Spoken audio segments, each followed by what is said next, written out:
থোকায় থোকায় ঝুলছে আম, আর সেই আম সফলতার সাথে এনে দিয়েছে রাষ্ট্রীয় পদক। চাকরি ছেড়ে আমবাগানে মনোনিবেশ করা কৃষি উদ্যোক্তা আজিজুল হক এখন এক সফলতার প্রতীক। 2021 সালে আলহামদুলিল্লাহ প্রেসিডেন্ট আমাদেরকে পদক দিয়েছেন, আমরা বিভাগীয় শ্রেষ্ঠ পুরস্কার পেয়েছি।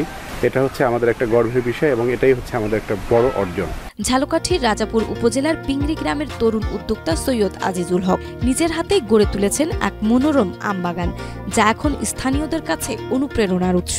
2014 সালে ঢাকায় একটি বেসরকারি প্রতিষ্ঠানে চাকরিরত অবস্থায় নিজ এলাকায় ফিরে কৃষি উদ্যোগ শুরু করার সাহসী সিদ্ধান্ত নেন তিনি। বাড়ির পাশে পতিত জমিতে কয়েকটি আম গাছ রোপণ করে যাত্রা শুরু করেন। প্রথম অবস্থায় সফলতা না পেলেও পরবর্তীতে সফলতার মুখ দেখেন তিনি। সাতক্ষীরা থেকে আমি এই গাছগুলো চুজ করছি।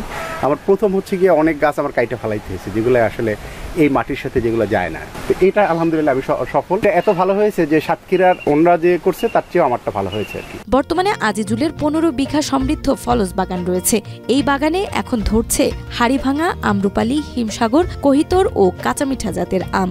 শুধু আমেই সীমাবদ্ধ না থেকে তিনি একই জমিতে চাষ করছেন জাম, লিচু, নারকেল সহ নানা প্রজাতির ফলজ বৃক্ষ।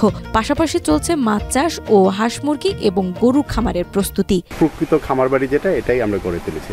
সানবিট সব দিবে সামাল। সানবিট ম্যাজিক প্রেস ডিশওয়াশিং এর মাথা ঘোরানো সলিউশন। যেখানে আপনি গরু পাবেন, মুরগি পাবেন, হাঁস পাবেন, তারপরে সব ধরনের ফলজ গাছ।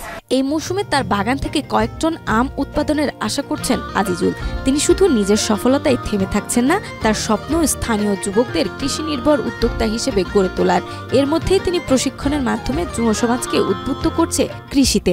এরকম আরো উদ্যোক্তা সৃষ্টি হয়, সেক্ষেত্রে আমাদের দেশের বাইরের মার্কেট আমাদেরকে দেখতে হবে।